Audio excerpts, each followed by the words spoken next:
Good afternoon, everyone. Welcome to a special installment in Virginia Tech School of Architecture lecture series. I'd like to extend our warmest welcome to our guest speaker today, Ms. Anna Bates of MakeMake NYC. Anna Bates is a co-founder of MakeMake alongside Gary Bates and currently serves as the regional director of the Latin American Chamber of Commerce in New York. My name is Malachi Mercado, and on behalf of the Student Lecture Series Committee, I'd like to thank the countless faculty and staff who have helped coordinate this lecture. The Student Committee feels great pride in being able to invite lecturers on behalf of the student body. As following the lecture, you all remain seated as we allow for questions and discussions about today's presentation. And before we begin our lecture, Professor of Architecture Frank Weiner would like to say some words about MakeMake.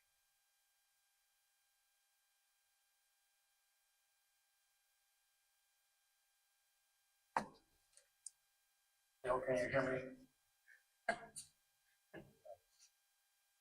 So our guest today is Anna Bates. She's right here. And Anna, together with her partner Gary Bates, recently established the firm MakeMake, based in Brooklyn, New York. She originally studied interior design in Riga, Latvia. You can Google that if you don't know where that is. It's kind of an important country. I'll tell you a little more about it in a moment. I think a deep sense of interiority grounds a lot of her endeavors across many scales, from buildings to books. This is a book that she recently published called Inception in 2022. Gary Bates is a graduate of our BARC program in 1990. And as a young faculty, I had the opportunity to closely work with Gary for his last 2 years here. One thing I remember is a marvelously attenuated garbage can that Gary crafted out of a large steel pipe that he found, and then he suspended a cherry vessel. And when you went into the library, you wrote down the books that you needed, and then where did you put that in the garbage can? So we threw out the old garbage can, we replaced it with Gary's, and eventually, after 3 or 4 librarians, they threw out the garbage can. If you find that garbage can, let me know. I would like to put it back in the library.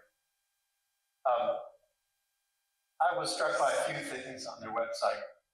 First, the quality of the work and the scope of their projects, both built and unbuilt. And secondly, this incredible spirit of entrepreneurship.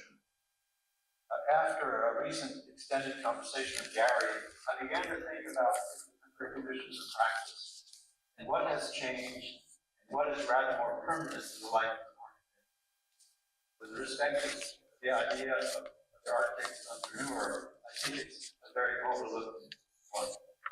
An entrepreneur is not a business person. The word means to swim towards something and attempt to grasp it. It involves taking risks and embracing a sense of adventure. In this context, it means to achieve something worthwhile, it is necessary to overcome self-doubt and the doubt, however well-intentioned, expressed by others. I was also curious about their stated preference to make, rather than, say, design. I wondered what would be the difference in consequence in adopting one or the other position. Maybe a school of architecture is really a school of making, a word from which the word poetry and poetics are related. Anna and Gary are interested in exaggerating the act of making, a kind of exponential poiesis. The notion of exaggeration is very important in both the education of an architect and in the practice of architecture. Think about a building that's a mile long or a tower that's a mile high. Clearly, these are forms of exaggeration. And I wonder if we make or design these exaggerations, no matter the size of the project. Prior to uniting with Gary to form MakeMake, Anna founded and led Anvil from 2004 to 2023. The firm is based in Riga, Latvia. Latvia is bordered by Estonia, Russia, Belarus, Lithuania, and the Baltic Sea. Gary was one of the founders in 1999 of a firm called Space Group, based in Oslo, Norway. They each have about 25 years of practice experience. They also actively engage as visiting critics, lecturers, teachers at many schools of architecture. Together, they bring much to the table and to the screen. On their website, they have a category called self-initiated or non-commissioned projects. This is what they love to do in their free time. This is the time of leisure Professor Galloway spoke so eloquently about just a few weeks ago. One multi-year self-initiated project entitled 111 Inception led to both an exhibition in Berlin and a book published by Anna in 2022. Considerations of the concept of inception have the capacity to transport us to what is essential. Inception is the earliest spark of inspiration, perhaps driven by our natural curiosity. This self-initiated project demonstrates in a beautiful way how 111 architects came together and bridged their primary and necessarily solitary endeavors along with meaningfully engaging colleagues around the world. The anxiety of influence, to borrow a phrase from Harold Bloom, becomes fertile ground upon which we can creatively and productively wrestle to understand the work of others and our own work. Please join me in welcoming Anna Bates. Thank you.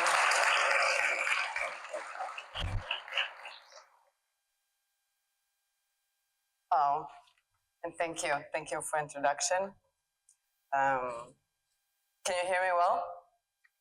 Great. So with gratitude, I would like to begin by thanking you for the kind invitation to speak here in Virginia Tech. It's truly an honor to be part of this event and deeply appreciate the opportunity to share my thoughts and experience with all of you.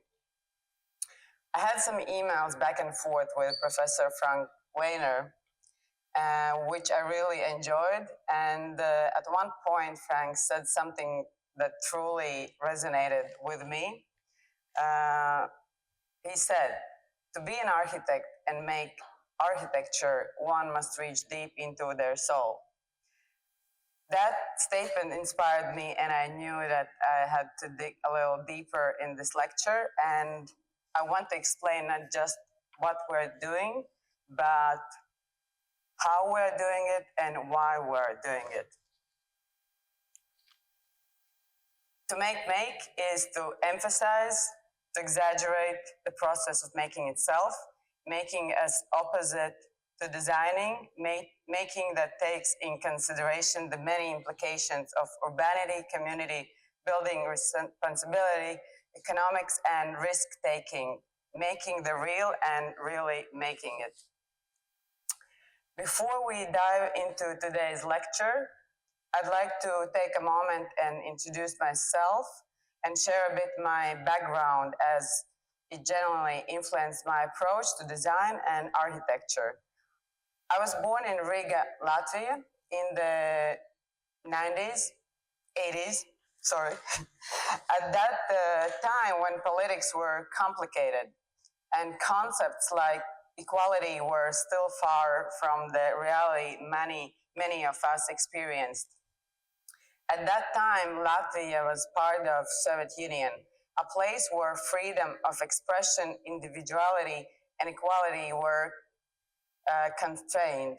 It was a politically charged environment filled with contradictions between the ideals promoted by the state and the reality of everyday life. I came from a family with a strong artistic background spanning generations, and our parents encouraged us to pursue art-related education from an early age. Growing up in this context profoundly shaped my understanding of space, freedom, and human connection. It made me realize that architecture is not just about buildings, it's about people, the stories, and the environments we create that either support or limit them. When Latvia was regained its independence, I saw firsthand how architecture could become a tool for transformation.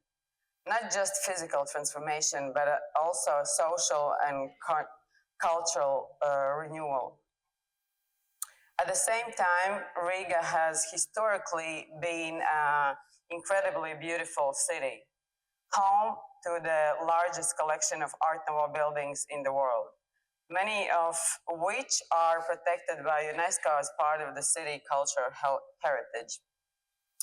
The irony is that despite Riga's rich architectural heritage, with its stunning collection of Art Nouveau buildings, the majority of the people ended up living in Soviet-era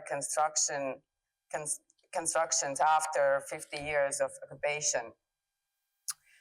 These utilitarian standardized buildings strikingly contrasted with the city's historical beauty and cultural significance. These experiences installed in me deep belief in the power of design to create more inclusive, sustainable, and human spaces. Through my career, whether working in Europe, the US, or Central America, these early experiences have led to foundation for my approach to design, using it as means to challenge boundaries, rethink norms, and promote equity. This juxtaposition between the old and new, the beautiful and the utilitarian, deeply influenced how I think about space and its impact on the human experience. Building on these insights into the relationship between space and human behavior, I'd like to share a bit about my journey into design and the founding of my practice. After graduating from International School of Practice Psychology, which was instrumental in shaping my understanding of the psychological factors that influence human behavior, I graduated my education in the design faculty. The combination of psychology and design has become the foundation of my work. I've always been fascinated by how our environments, build or natural, affect emotions, decisions, and well-being. I believe spaces should not only function efficiently, but also connect on a physiological level, fostering comfort, inspiration, and meaningful interaction.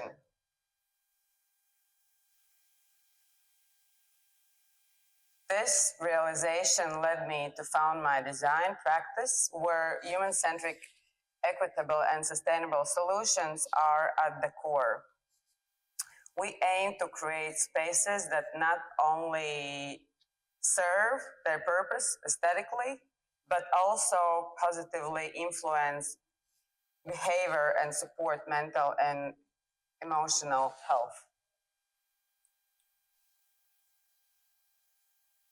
Witnessing the transformation of Latvia and reflecting on my experiences growing up in a politically charged environment, I felt a profound need to channel my understanding of space into more impactful and meaningful practice. This led me to establish Anvil, a design firm committed to creating environments that go beyond more functionality to deeply resonate with people who use them. We design and create with our clients at the forefront, translating both their business objectives and emotions through the lens of our core values. Each space we craft tells a story, reflecting the identity of the client while also providing a meaningful, engaging experience for its users. Our goal is to merge aesthetics, functionality, and emotions to create space that are both inspiring and impactful. For me, project is never truly finished. It's a continuous process of rethinking, refining, and evolving, even after it's done. I don't believe in one perfect genius solution.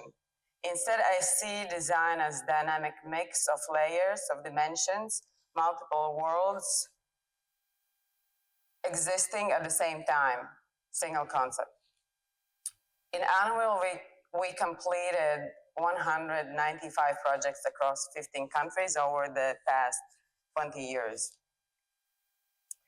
And going a little bit backwards, after I graduated, I actually entered a venture into commercial and music video industries as a creative director and setup designer. That experience was important in developing my ability to think quickly and adapt to diverse creative challenges. Working in these fast-paced environments honored my skills in visually storytelling and spatial design, which later became precious as I transitioned into design and architecture. So that was actually my strategy after I graduated. I went into this like kind of commercial and video business, and that was my strategy, how I would reach as fast as possible, as wide as possible, like audience that I actually like kind of introduce and gain as much as possible new clients. So that was just right before I founded an Anvil. Museum. I will dig in a little bit in the projects, like specific projects. So this is from Anvil. It started just around the pandemic, a little before. It all started with the phone call inviting me to collaborate on a project. The request was simple. We'd like you to design a back entrance for us. I couldn't help, but I was laughing a lot. The same time, I stayed on the call. And because it was just really funny, like, you know, somebody wants you to design a back entrance. So, but I did stay on the conversation, and it grew into a decade-long relationship with the client. The back entrance was meant for museum, a cultural and art center and museum hosted in a 100-year-old cork factory. What began as a small project soon expanded into designing the entire volume of the building. We worked on every aspect: architecture, public plaza, landscape. We did interiors. We also built the whole project till the key. We produced every piece of it, and we were like GCs on the site. At one point, we designed a pop-up version for starting with the gates, it became as a pop-up. And then we ended up as a permanent space for art. Through the design process, we emphasized multifunctionality. We proposed double and even triple usage for every part of the building. From a business perspective, to ensure the space was always in use and never standing still.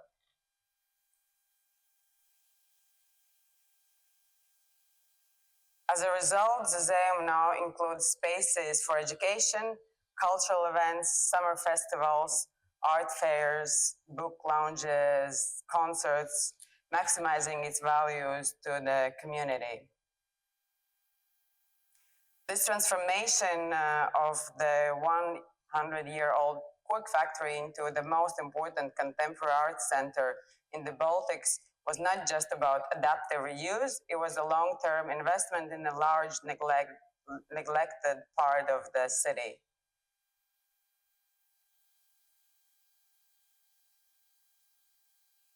By providing much needed high quality public space, we gave a new meaning to the entire neighborhood surrounding the center, both the building and community.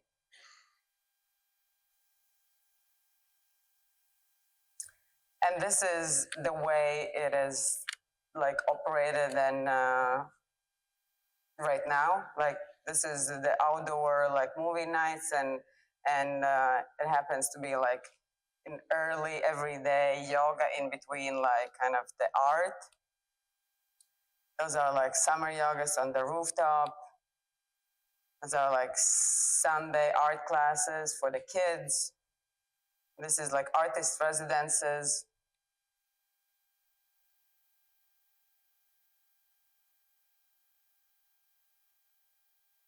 During the opening of the first part of the project, the client stood up, looked around, and he said to me, everything seems so wrong here. It's just like so wrong that it becomes so right. And I thought that that was the best ever compliment I ever had from the client. So I created, like, as a thank you, this like a piece with the kind of slogan on it. His slogan like saying. So, and the result of this collaboration had led to a long-lasting relationship, and we are now in the process of building an art vault to securely store the art collection. Additionally, another part of the property, which is park, is currently under development, allowing us to continue our work and future expand the shared vision we created together. At the same time, we're working on the client's private property outside of the city, which includes a private house with several additional buildings. Inception. That's the book Frank mentioned. Energy can neither be created nor destroyed. Rather, it can only be transformed or transferred from one to another. The book Inception was not driven by established theory, but instead emerged from a search for fresh perspective on authorship, ideas, and inspiration. Its experimental and playful nature allowed for break from traditional methods of creation, moving towards a more fluid concept of inspiration that transcends boundaries. This shift enabled a realization of our social perceptions, such as the concept of godlike author who in solo owns an idea, remain deeply ingrained. Through orchestrating collective creation on a large scale, the book explores the possibility of sharing inspiration without sacrificing individual creativity. It demonstrates that inspiration and elusive force can be shared while still recognizing the person who gives it from. The book points to a larger issue, the outdated view of authorship, which overly emphasizes individual ownership and styles collaborative creativity. By rethinking how we approach creation, Inception encourages a new attitude, one that values both personal contribution and the collective flow of inspiration. This book serves as an open-ended exercise in creation, posing critical questions about the future of authorship, ownership, and the shared nature of creative process. How does inspiration flow, and how do we inspire each other? To explore this, we conducted an experiment using the painting by Theo van Doesburg, The Rhythm of a Russian Dance, as a starting point. One architect created an artwork inspired by the painting, which was then passed on to other architects. Each drawing inspired to create their own over time. This grew into a web of creativity and a conversation of ideas. I chose an architect because their work is a paradox, balancing inspiration with the restrictions of regulations, materials, and client demands. This experiment aimed to see how inspiration moves through architecture and visual art. boundaries by limitations. So some time ago, I visited the Edvard Munch Museum in Oslo, in Norway, and there was like this modernism exhibition showcasing two artists in comparative like format, exploring how they inspired and influenced each other. I just never seen such an approach, like except in Norway, for creating exhibitions using this comparison format. So putting two artists together and like how one like was inspiring the other or gaining from each other, like not being artists like present. So that for me seemed like in so many ways like such a paradox, like as an idea, that it really made me think what is really an inspiration and what is like authorship, and what actually it means in today's context, and how outdated the idea of authorship actually is. When we talk about authorship, for example, in the past 20 years, there have been as many copyright disputes heard in the US Supreme Court as in entire 19th century globally. One of the most famous cases was Rogers vs. Coons. Photographer took a photo in 1980s, and a few years later, Coons, inspired by the irony, created a sculpture based on the photo. Rogers sued him, and the court was not convinced by arguments of parody and postmodern irony, leading to Coons losing the case. So the collection is in global scope with architects from 28 countries, yet deeply personal in how each contribution reflects on individuals' experience, culture, and perspective. Starting with Gary Bates' interpretation of the rhythm of Russian dance, the project became a chain of inspiration between 111 architects from 28 countries, each contributing unique works, drawings, models, photographs shaped by the previous architect's creation. This involving collaboration reflected diverse perspectives from rational to emotional, local to global, showing how inspiration travels and across boundaries and challenges traditional notions of authorship. Federkalten. So I actually asked also each of the architects, like, what is inspiration and what's inspire you? So this is a work of Federkalten, and he just really touched me deeply when his reply to that was like, from the Twin Peaks, like legendary kind of series, where Dale Cooper said, "I have no idea where this will lead us, but I have a definite feeling it will be a place both wonderful and strange." So what makes these works fascinating is the way they embody different approaches to creativity. Some pieces are highly conceptual, exploring form of space in abstract terms, while others are more grounded in real-world architecture, addressing social responsibility and urbanism or materiality. Throughout the book, the works highlighted the tension between the personal and collective, between controlled and spontaneously. This creative chain of inspiration showcased how ideas can shift dramatically when passed from one person to the next, becoming a visual dialogue that transcends borders and disciplines.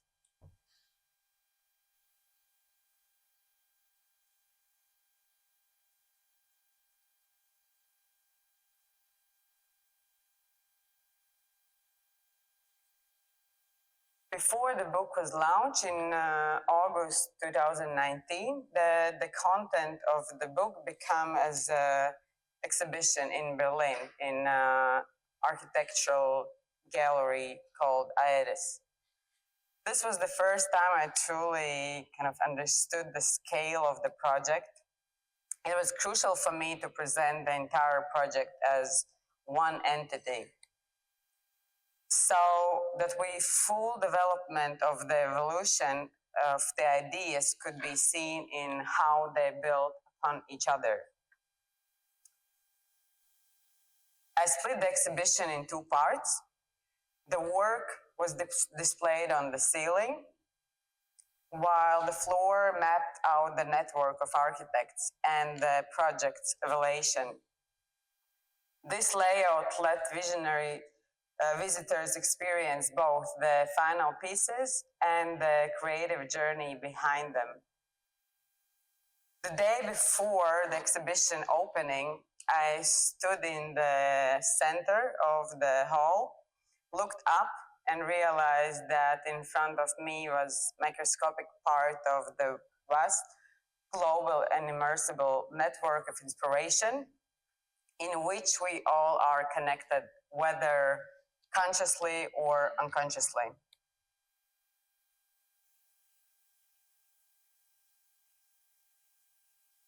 More shots from the exhibition. And actually, to connect this project to previous project to museum, like at the end of this exhibition, so actually the order was exactly opposite. There was like this exhibition and then the museum project started.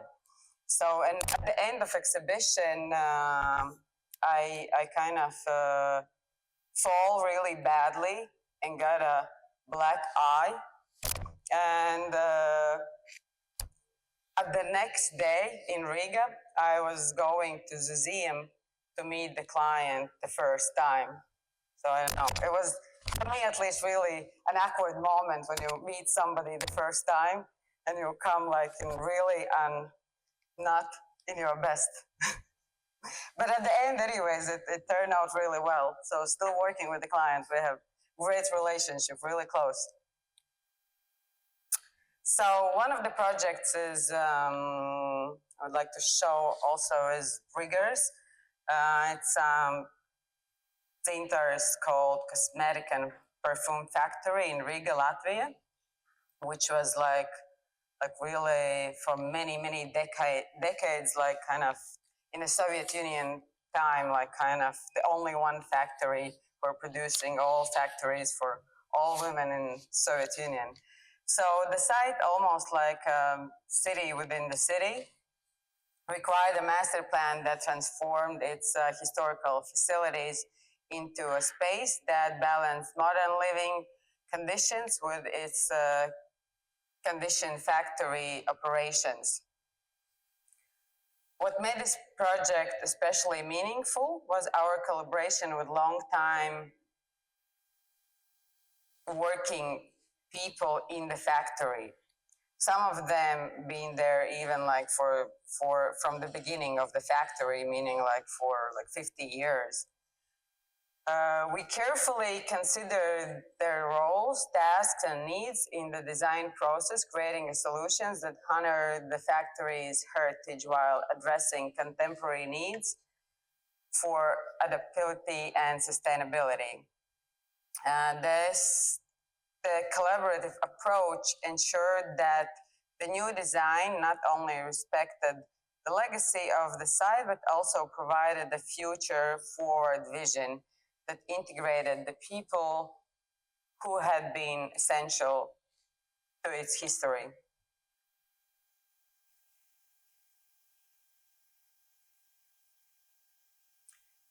The result was a dynamic space that blends function, community, sustainability, offering a new way of thinking about industrial transformation in urban environments. Now I would like to introduce, and it's my pleasure, honor to introduce my partner and husband, Gary Bates, whose incredible career spans over 30 years. Gary is the co-founder of Make. He had led groundbreaking projects across Europe, Scandinavia, and US. His work is deeply rooted in the belief that architecture should be human-centric, equitable, and sustainable, creating spaces that inspire and positively impact the communities they serve. Gary is also a proud graduate of Virginia Tech. And I have to say, I'm personally deeply impressed by this school, how this school helped shape him into the architect he is today. I think educational institution can give, take, or break. What I really appreciate in Gary and what I see in him is this amounting creativity which you don't see often in people in such a wide range.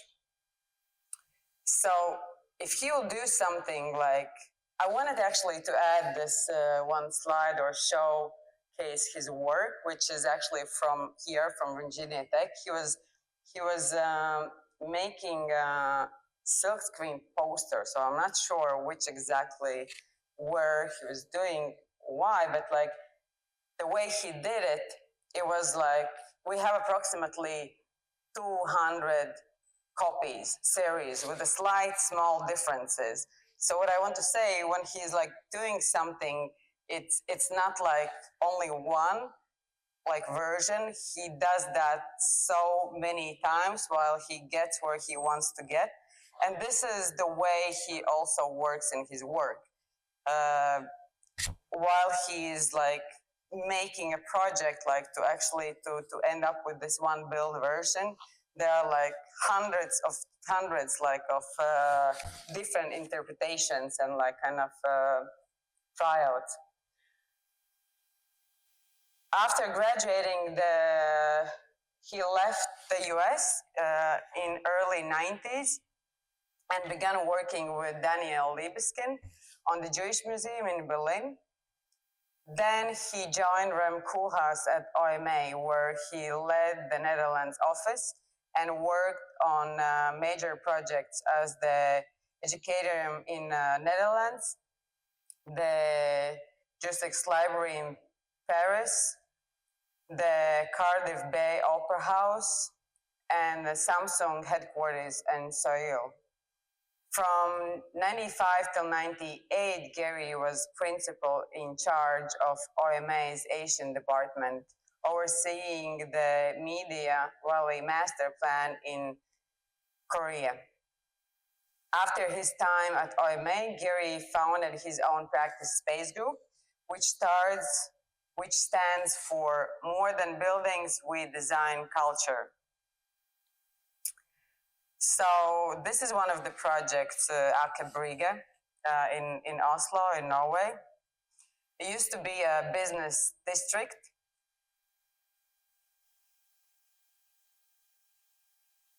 This area, like many formerly industrial waterfront properties, was converted into a shopping mall in the 80s. And like most shopping malls, a bit longer in this case, it started to decline.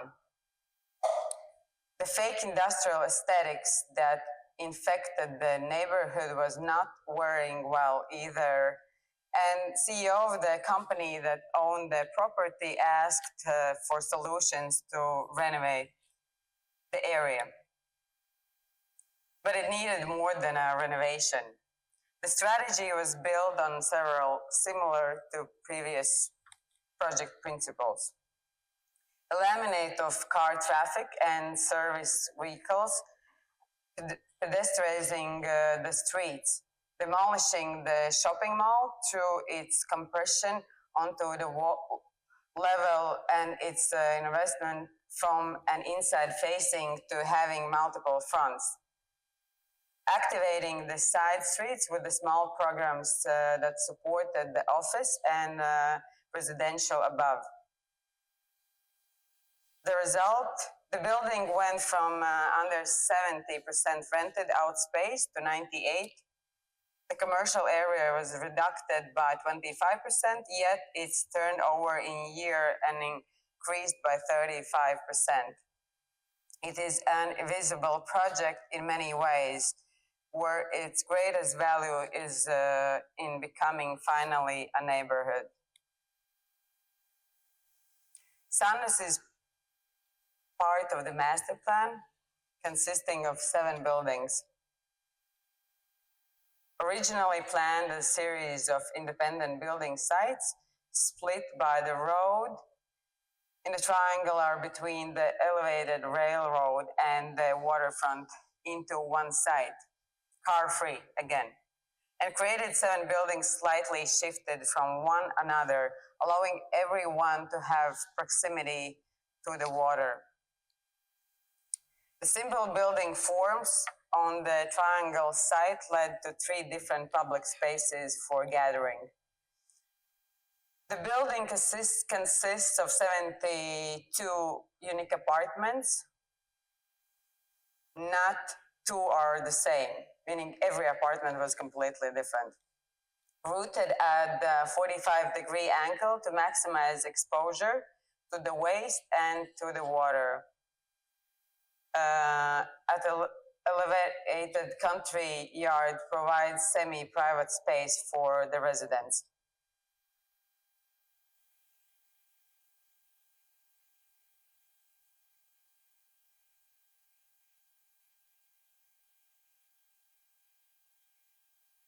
Routen was main traffic point in the city, a termination point for the business and massive parking lot. The project works from rethinking of traffic, prioritizing pedestrians over cars and buses, landscape, a graduation of landscape from north to south, and the ring that both defines space within its frame as well as organizes the space around it. Through relatively simple moves, the project creates a maximum number of urban conditions: skate park, water park, playground, benches, lush green areas. Despite the pushback from largely the private sector, the project succeeded because of the efforts of the neighbors, particularly children, whom advocated for the project and stood up for it in the City Hall event. The project was recently awarded the most inclusive space in the country. So the way it works in Norway, like in politics, they have shadows, kids. Like for each politician, there is a shadow. And that's what they were the ones who were like really standing up for the project, and they actually pushed it forward. The discussion was for many years, and that was the final moment to make it happen. Tromsø is a terminal for buses, cruise ships, and local sea-going transportation. Important in part of the world with limited accessibility. It was a competition with Zaha Hadid, MVRDV, and Foreign Offices Architects in 2003. The main focus was maintaining the relationship of this small town, 60,000 people, to their waterfront. To do this, we turned the program inside out and separated into distinct parts with a large central courtyard.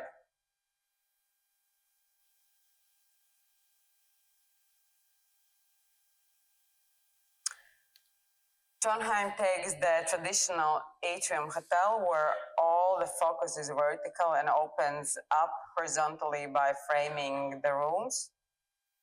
The conference and hotel get separate yet connected lobbies, connected at the pitch point. The rooms are connected by bridges that fly through the space for glimpse over public areas. And the gold star, as we called it, holds everything together and touches the ground at the entry. Inside is a bar and suits. So this is a part of the kind of the windows, and this is the way it looks from inside out.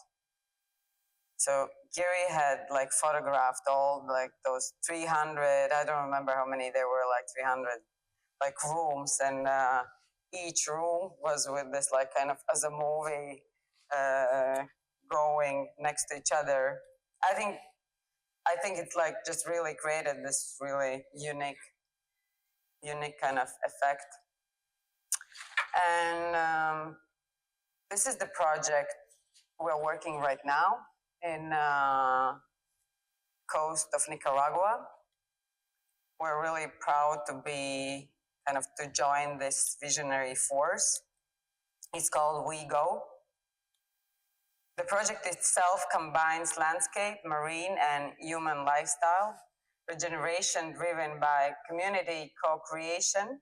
It brings together local collaborators, experts, and global inventors to address biodiversity loss, climate change, and the challenges of modern industrialized agriculture. Through collaborative platforms designed to empower local communities, it promotes regenerative practices, sustainable living, and biodiversity restoration, ensuring a long-term positive impact on both the environments and the people.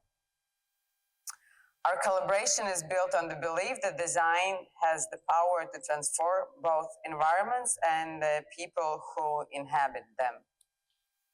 At the core of this project, it's the principle of creating a regenerative landscape and communities aligning seamlessly with our mission at MakeMake to create spaces that inspire, engage, and thrive.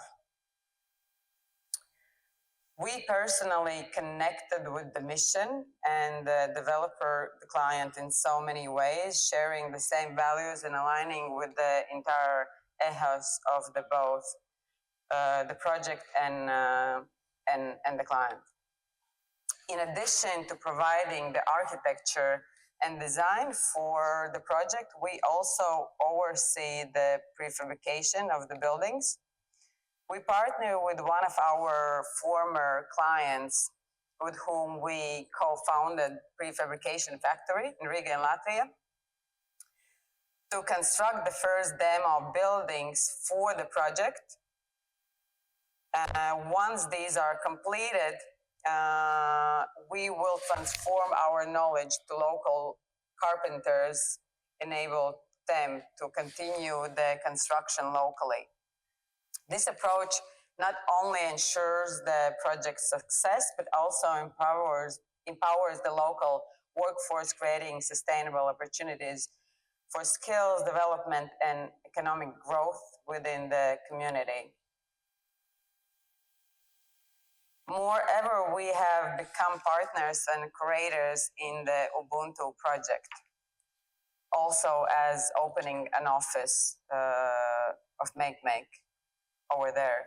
Part of the We Go initiative, which strengthens our commitment to human-centric sustainable design and community empowerment by combining our expertise in architecture, prefabrication, and adaptive reuse with the values of community-driven innovation. We continue to explore innovative solutions that blend design with the local engagement, contributing to lasting social and environmental impact. Through these partnerships, we are not just building the structures, we are cultivating a moment where collaboration and sustainability are at the core of everything we do.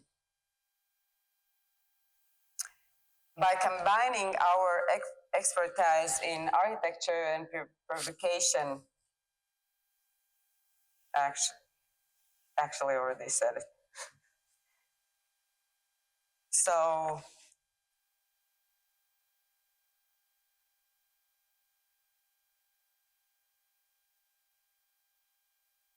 this is, so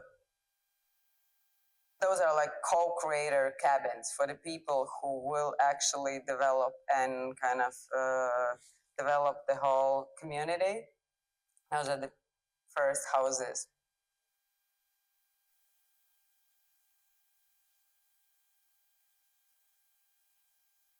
One of the projects we've done some time ago, just before actually pandemics, was the Bazaar in Baku, Azerbaijan, which is undergoing a significant transformation, reminding a 70-year-old landmark into a vibrant hub of market trading, public space, and cultural exchange.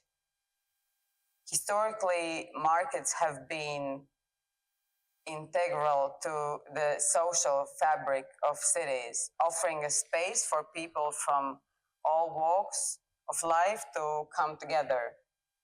The Bazaar seeks to preserve this tradition while adapting contemporary values.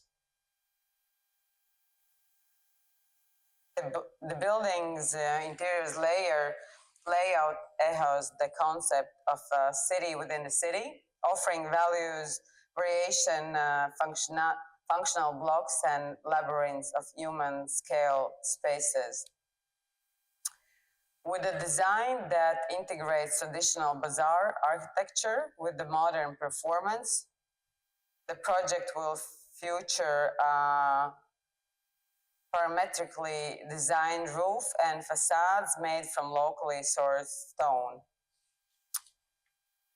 This market will serve as a dynamic space for both commerce and social interaction, creating a unique blend of history and innovation that respects Baku's past while making space for its future.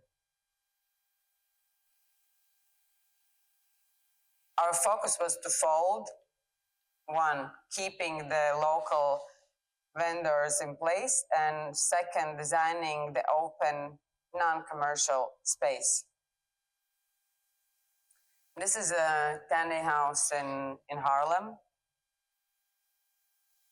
The transformation of Lincoln Correctional Facility into a tiny house named after Werner Woodson Tandy, the first licensed Black American architect, reflects a broader vision of architecture as a tool for empowerment, economic development, and social justice.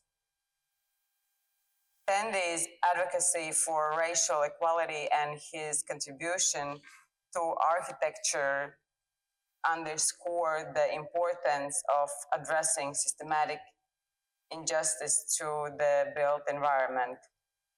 The project goes beyond physical remaining.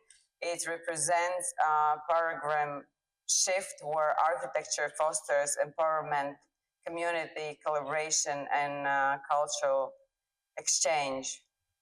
There's a history that includes serving as a correctional facility and as the new Lincoln School, which played a role in 1954 Broad Supreme Court ruling the building holds significant culture and historical value. The design incorporates sustainable practices and adaptive reuse, featuring multifunctional spaces for affordable housing, education, arts, and civic engagement. Drawing inspiration from Haarlem's architectural history, including elements like bay windows, the project emphasizes environmental justice and green infrastructure. It integrates sustainable materials and energy efficient technologies. The goal is to connect the building to the surrounding community and parks, creating space that promotes well-being and resilience for future generations. Preserving the front building, like H-type, large open floor plates for residential, tower of prefabricated modules from across the river in New Jersey, roof terrace of the historic building giving back to the community as public space, and one of the only roof terraces in Harlem. Facade of the tower in terracotta from upstate New York.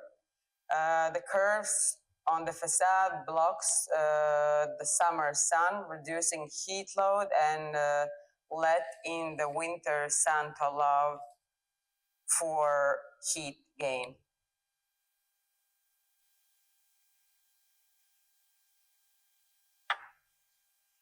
So in conclusion, I would like to say architecture is not just about the designing structures.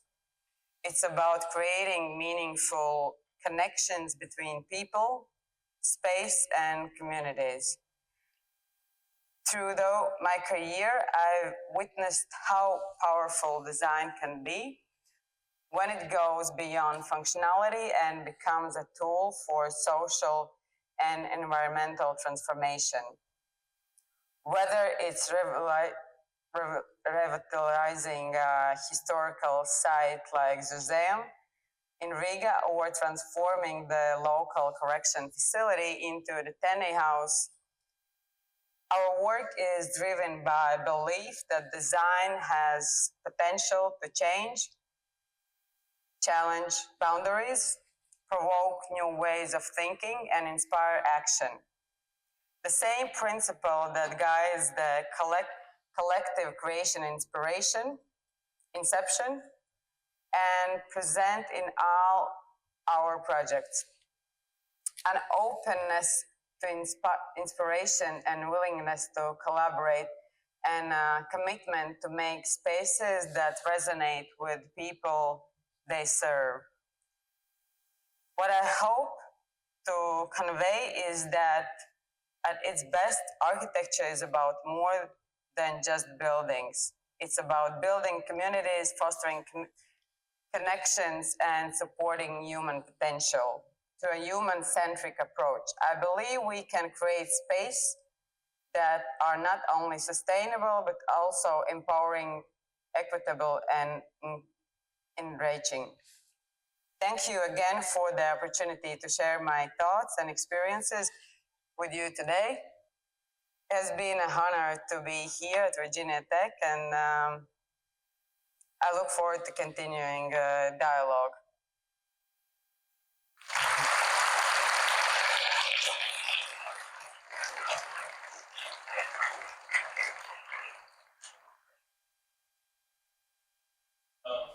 Thank you, Anna, for the lecture. And if anybody has any questions,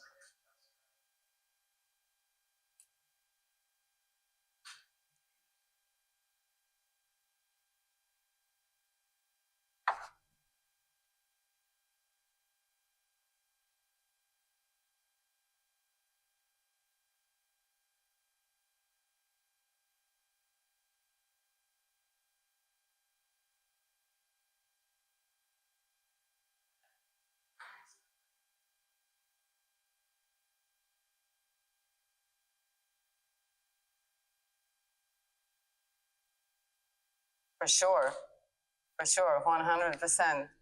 I think, yeah, it's been a while, like, to kind of actually choose the starting point, and the starting point actually why it became what I chose was because in that discovery of like how we inspire each other, I found out that actually the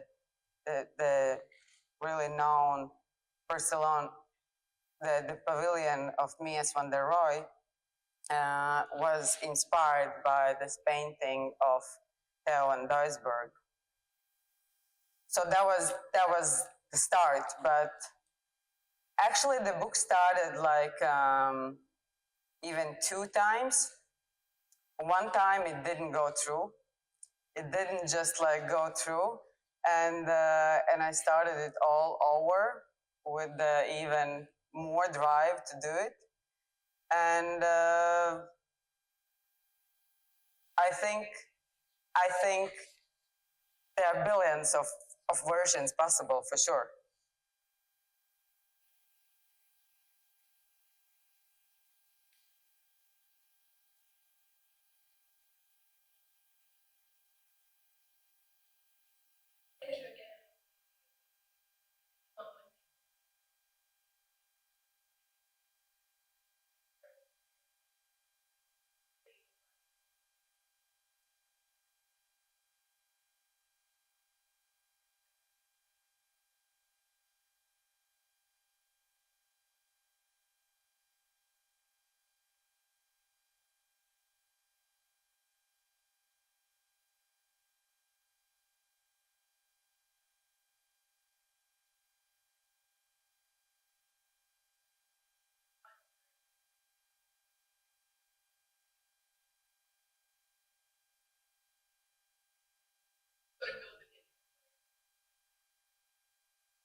It does, for sure.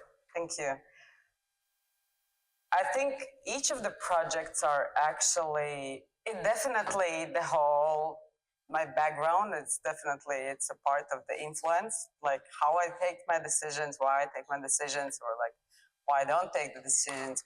But the way we work is it's always based on the client, the business case, the space by itself, the many other why, why it is like the way it is at the end. And like I said, I do it like through my own like values and understanding of the things. But I personally, I don't think, for me, it's not interesting to work or repeat or like kind of in the same like in a way thing, yeah, like as a repetition. So it's always it's not easy also, for sure, like especially to work in different countries. You have to understand the culture, you have to understand the local, again, all those needs and whys. And it's yes, but at the same time it's definitely also super inspiring for me, because it's pushing you to develop every time. And that's why also that was part of the reason kind of why I left and came here, because of this personal growth, because of like every time, every new culture is like so much more new information you have to kind of gain.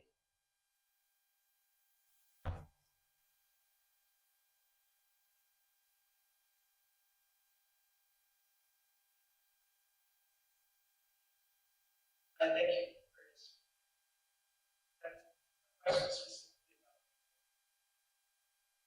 Within the Inception,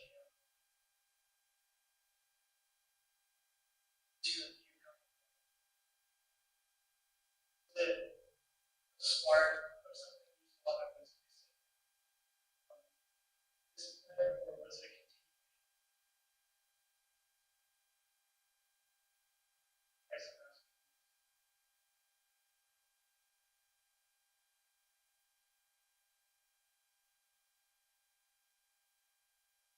What you thought was missing.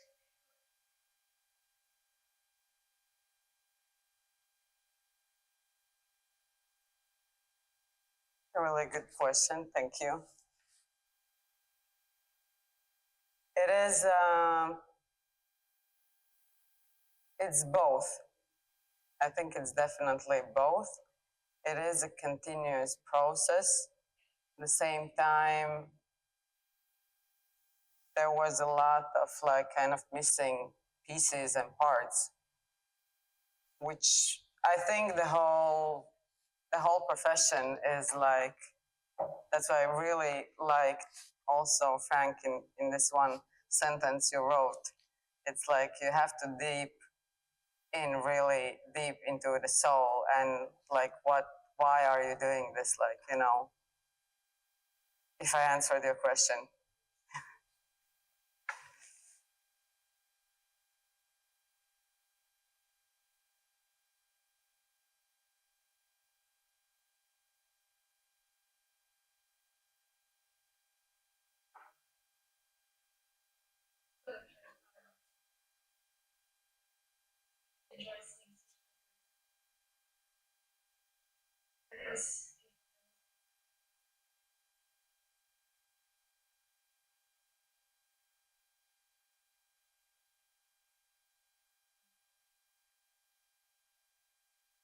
What was the, sorry, what was the project which I can,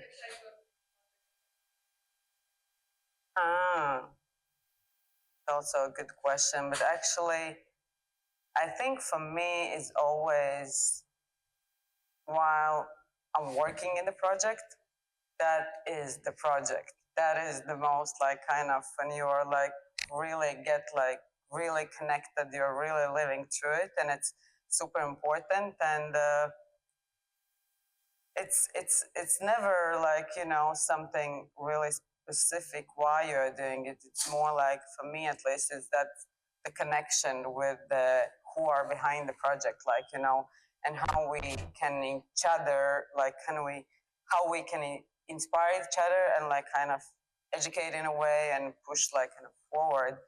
And for me, always this project also like related to actually, yeah, who are behind the project and people.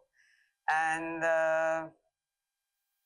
yes, so I won't like say one project. There are many, and it's like, yeah, it is like I said, it's always at that time is the most important thing. And it's actually really interesting, even when I was like gathering all this lecture together, and like when the project is done already some time ago, then you really like, you kind of remember everything you thought, but it's kind of, you start to rethink what I actually thought and why I did it, and how even maybe like rethinking from different perspectives, like not remembering everything.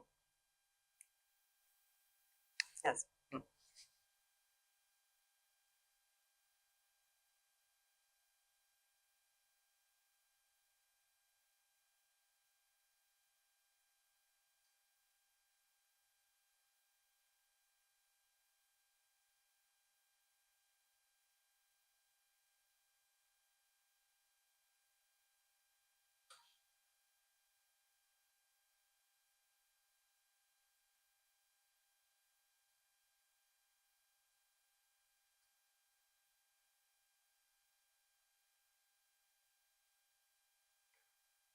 Mm-hmm. Hmm.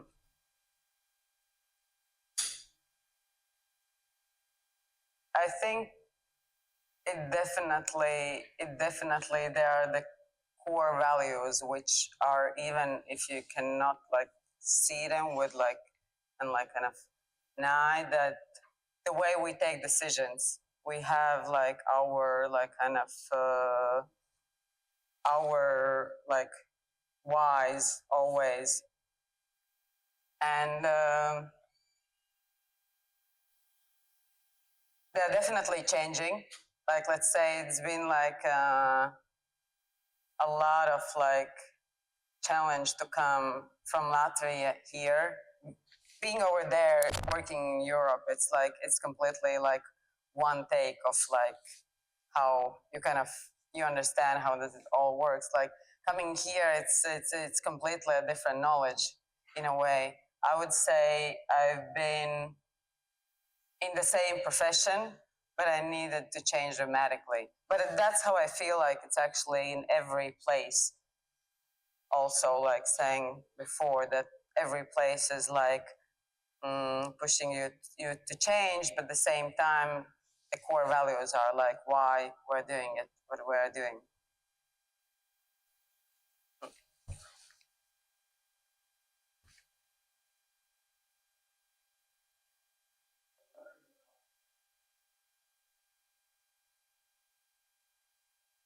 Mm-hmm.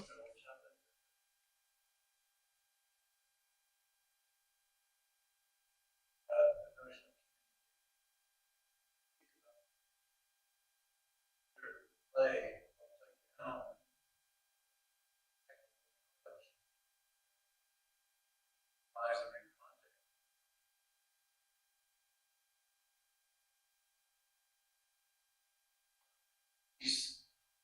desire to Mm-hmm. It's really interesting putting those things together. Mm-hmm.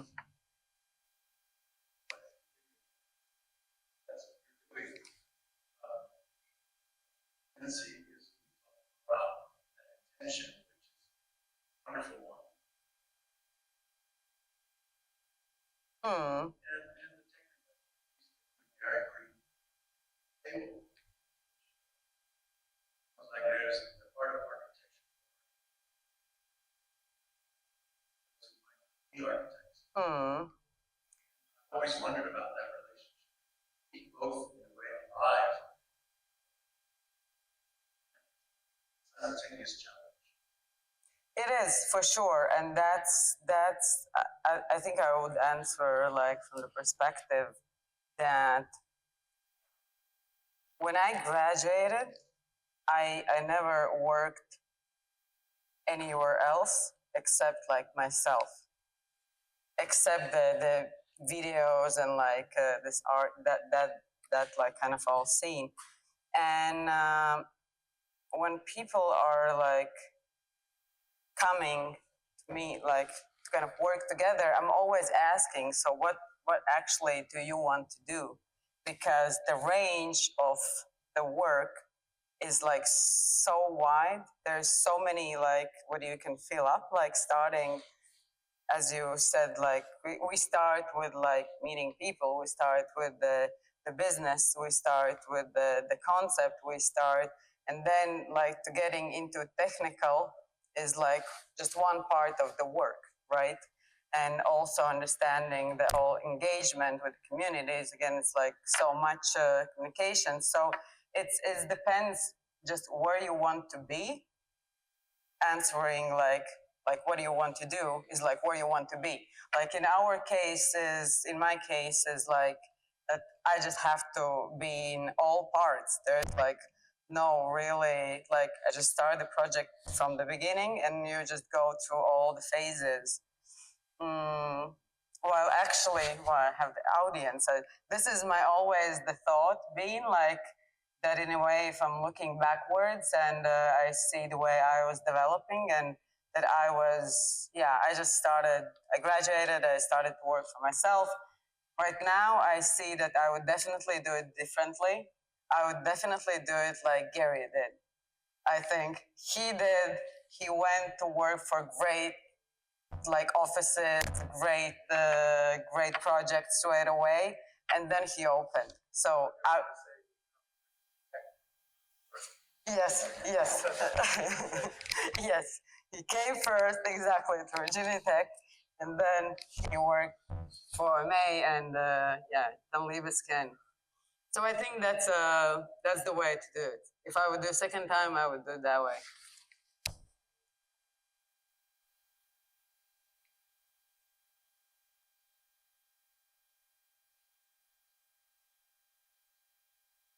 And thank you to and we'll see you next Thursday.